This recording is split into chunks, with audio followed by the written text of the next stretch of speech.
Hello, once again, this is Ted Hicks from Late Night Parents. Ways to follow the show, latenightparents.com, where you will find the latest blogs.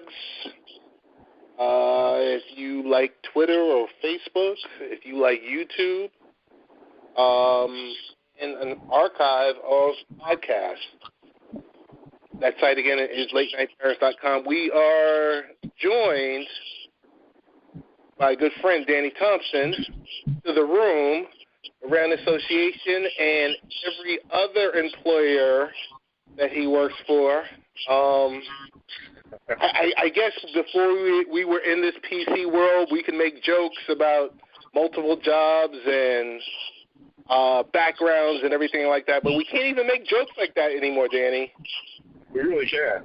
It's the norm. But I don't want you to be offended, because then you'll turn around and maybe you show up on Fox Sports or you show up on some other podcast talking about, I was really offended by that joke that Ted made. No, because the thing is, though, is like, in order to get to Fox Sports and those other places, you got to have a resume that just shows where you've been. Okay. I'll go for that. Before we get into basketball, before we get into Derrick Rose, I don't know if you were at the game last night because you're a jet setter, but I caught it on social media. But before we even get into that, got to ask you, because I know you're an avid wrestling fan like myself. Yes, I am. How long do you think it will take before Daniel Cormier retires and transitions over to the WWE? I give it 6 months after his UFC days are over. I think once he really, like, it sets in, athletes said, as we've learned over years, the first couple months of retirement, they enjoy it. They go traveling, they do what they want to in the world, and then they come back 6 months later and say, you know what am I going to do with my life? Because you're not getting ready for something like a fight or a game or a training camp or any of those things.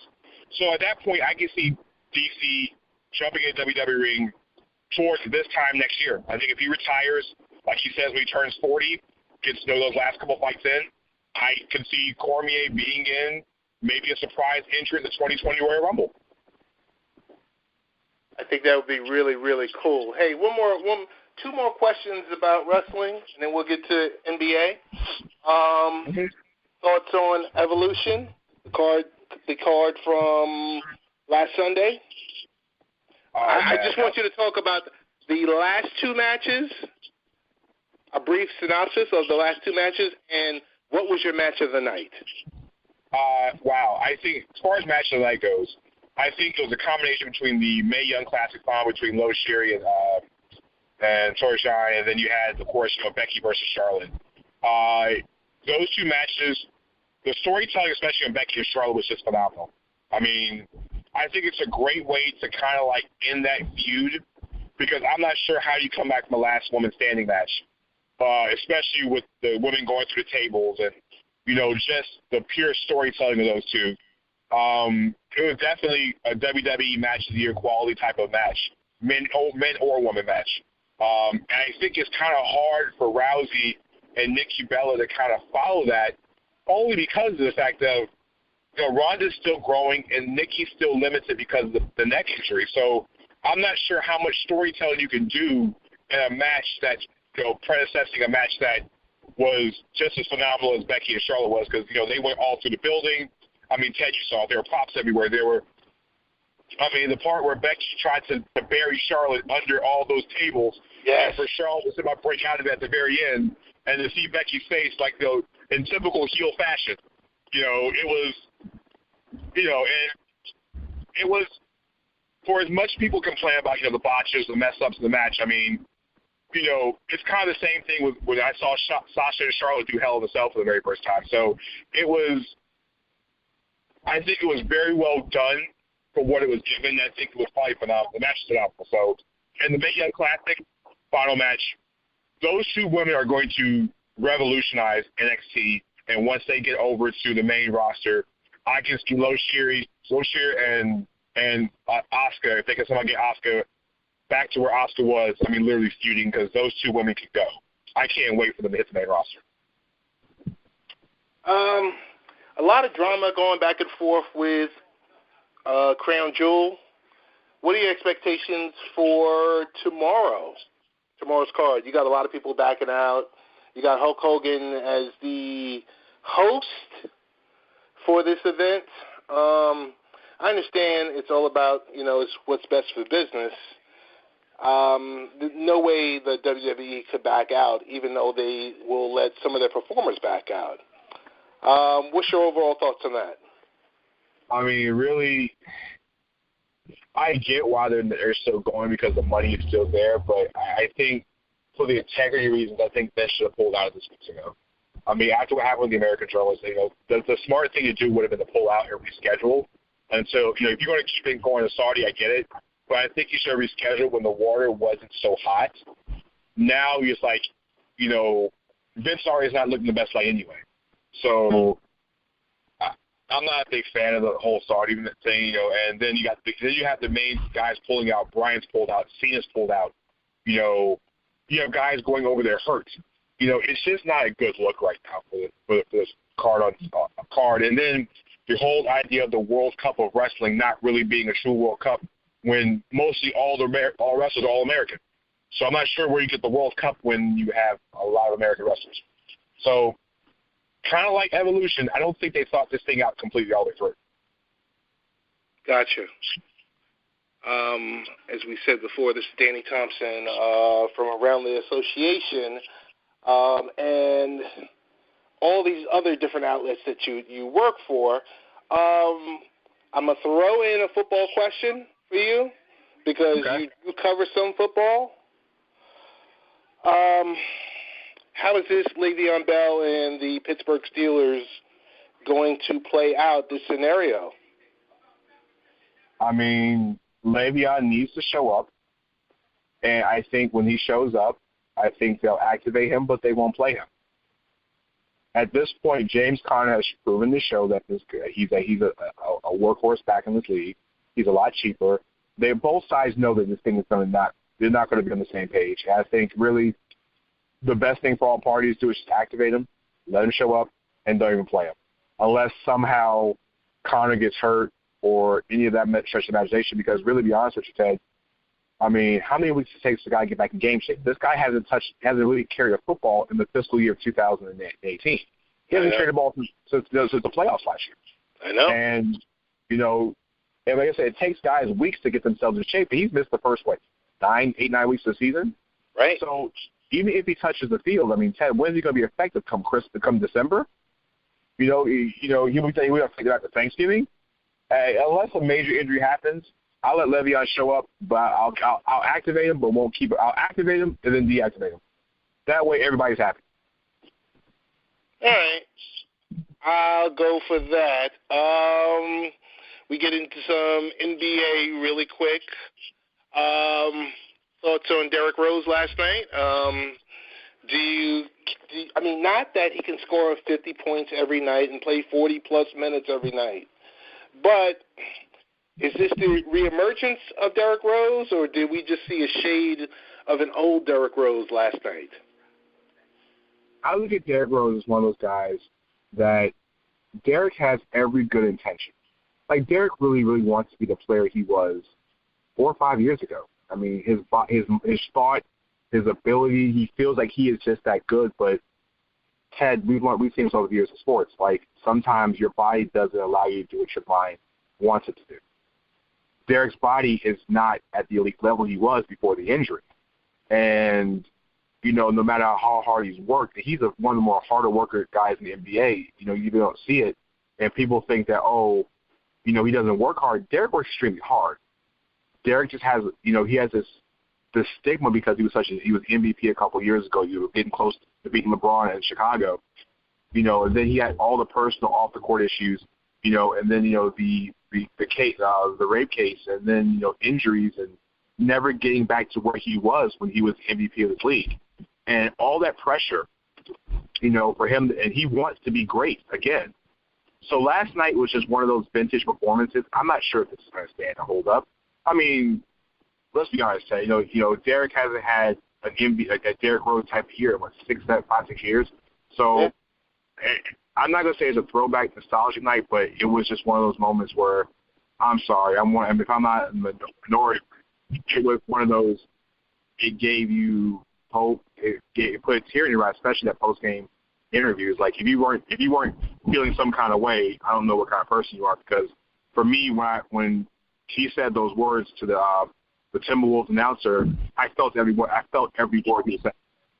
So it was nostalgic. It was beautiful, and it's just a guy who it couldn't happen to a better guy. Oh no, I agree with you, because at some point in our lives, for most of us that are listening to this podcast, we could say that everyone doubted us. At some point in your life, you felt like you were behind the 8 ball, and you couldn't dig out from whatever drama you were dealing with or whatever issue you were dealing with, whether it was mentally or spiritually, but you were allowed to rise up, and you were able to get past that obstacle. So, I mean, that interview alone, not just the play, not just social media last night, but just that interview after the game and just seeing all the teammates rally around him. At the same time, you had Jimmy Butler being Jimmy Butler. How come Jimmy Butler is still with the Timberwolves? That's not Jimmy Butler. That's Tom Thibodeau. Because Jimmy wants this whole thing over. Glenn Taylor wants the whole thing over, but Tom Thibodeau doesn't want to seem to let go. That's been the main concern, the main problem. When you have a guy that is your head coach and also as well as a GM, and also basically in charge of back operations. The owner has told, Thibodeau, get rid of this guy a long time ago.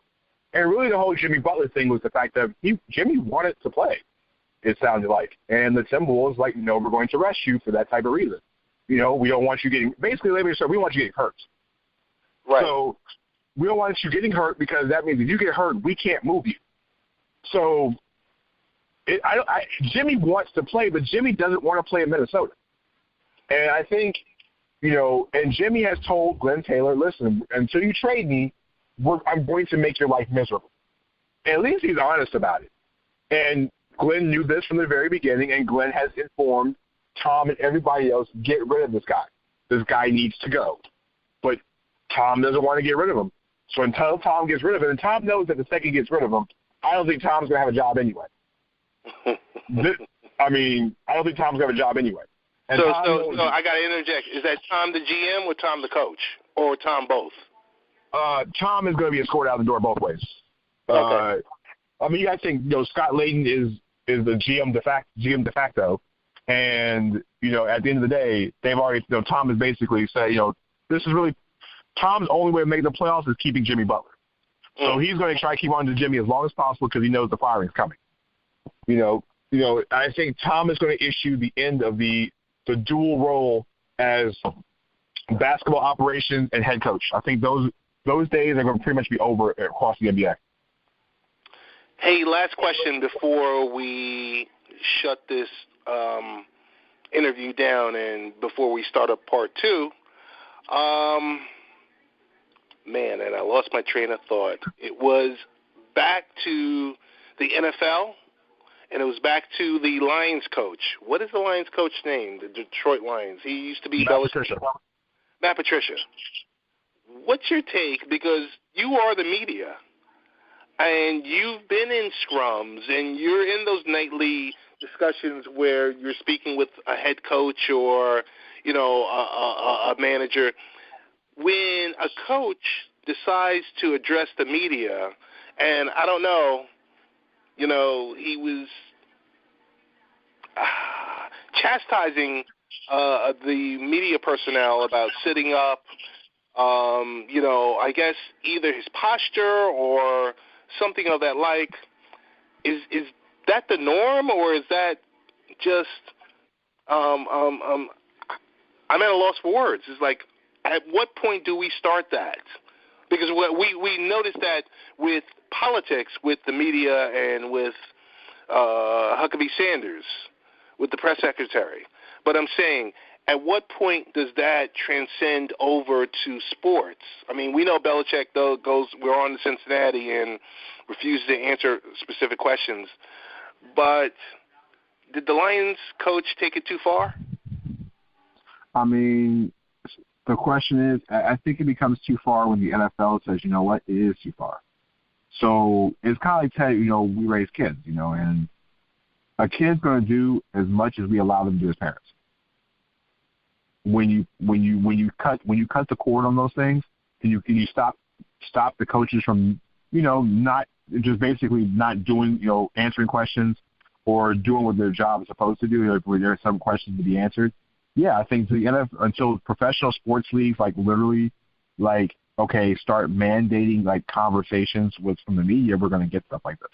I mean, like I said, we see it in every single sport. I mean, try to get something out of Bill Belichick, it's like one or two words. Getting somebody like Greg Popovich. When Pop, I've seen it on both ends of Pop. I've experienced Pop when he gives me a good answer, and I experienced for the first time in training camp when Pop gives you a 2-word answer, he looks at you like, okay, conversation's over. And it's kind of hard to write a story, but in some cases, coaches don't want stories written. So like Marshawn Lynch. I'm here not to get fined. So until they change the media policy with that, it's going to be extended, and coaches and players are going to say, things just so that no stories written about them. Until there's much more media-friendly guidelines across any professional sport, we're going to go through that. So, it is difficult to ask questions, but at the same time, as a journalist, we have to find better ways to be more creative to ask questions to get the answer we're looking for. If that makes sense.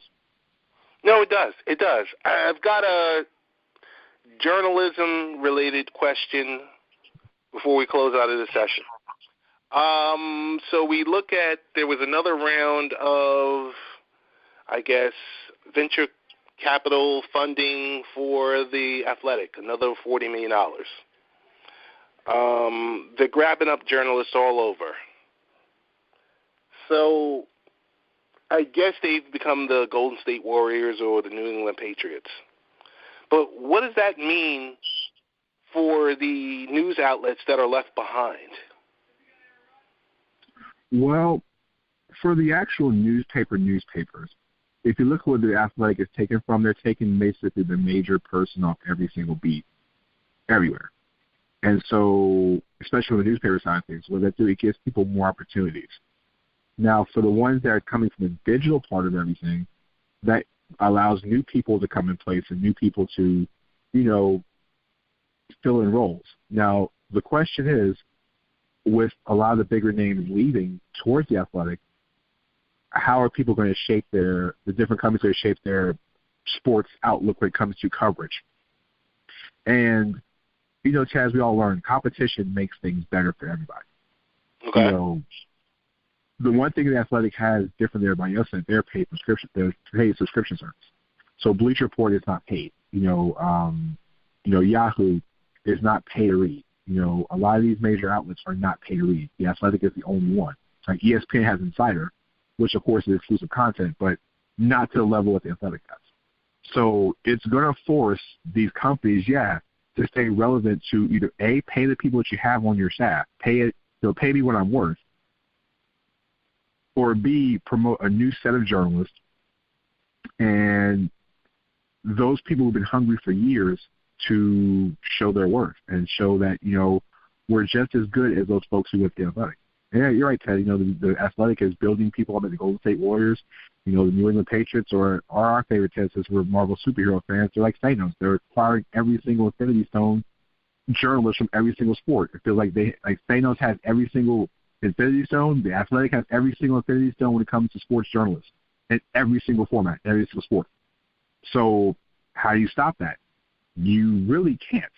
But what you can do is you can give new people and new voices and also fresh looks because, Ted, if you look at some of the people who are leaving these beats or these different places to go to the Athletic, they've been on their beats and been on their teams for years.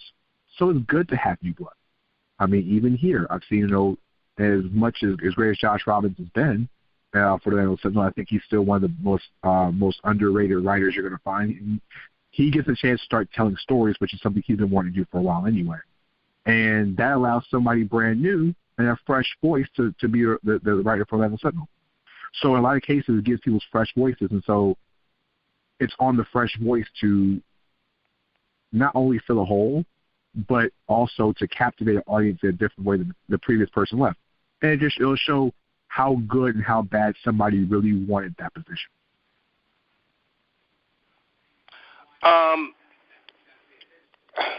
Follow-up final question is, I look at the professor, John Clayton. Love what he's done. I look at Peter King's site. I look at John Clayton football. I look at, these other prominent sites that are out there that people go there to read. I'm going to say it's been understated, but Iran Association is a great site too. Would you, down the road, consider that option, going subscription service? It all depends on what your subscribers look like, and Ted, we both run sites, and it's about growth. It's about what readership reads and where the market dictates. I mean, if I feel like I'm at a point where I feel like I should be able to charge and be able to sustain what I'm doing, then yeah, I'll consider it in the future. But Ted, right now, in order to have a subscription service, you have to be able to provide the readers, the reason to make me subscribe. Am I getting, like players should be? I think players should be a subscription service because the access to players they have, even if it's like $1 a month, as long as you're giving me exclusive articles written by players and their perspective, I mean, it'd be well worth it. I mean, I don't know, Ted, if you read the article on Darius Miles. Like, where's Darius Miles been? He wrote a great article about what happened to him. And it was one of the most eye-opening pieces, but it was honest and real. And these stories on Players Tribune are honest and real. If, LeBron James's, site, was undefeated, if they went subscription, as long as you have exclusive content by players and athletes and journalists that people can well recognize, and it's stuff that you can't find anywhere else, and it's creativity everywhere, why not? What The Athletic has done, they have basically taken every writer that allowed them to be themselves. That's the difference. These writers who go to The Athletic can be themselves and write what they feel instead of being under an entity like a national paper or writing for a team. Because in a lot of cases we write for the paper or write for a team, you really can't be truly honest about, or you have to write things a certain way, or they're having you write game stories instead of actually writing about players and, reason why we love these teams. Give us a reason why we love these players in the roster, and that's what they have the ability to do. They're able to tell stories more than just what happens from the time the game starts to the game ends, but incorporate that along with actual logic. And I think that's what makes things different. So for me, to answer your question, where I go subscription, if I feel like I have the content that's worth people paying for, if I can provide something that nobody else can provide and know that it could be profitable, then I would think about it. But right now, I'm not at that point yet where I don't have, at this very, very second, something that says, okay, this is the reason why people should pay X amount, even 99 cents a month for my services just yet. I'm working towards that. That's what everybody's trying to do, but it's something to think about down the road, of course. All right. Valid point. I just wanted to wrap this up by saying I'm looking locally here in New York at the subscription service for Mike Francesa's Mike's On app. And there's so much banter back and forth, and I'm not sure if you're hearing it down there in Florida over what is the number of subscribers. And I'm like, this is crazy.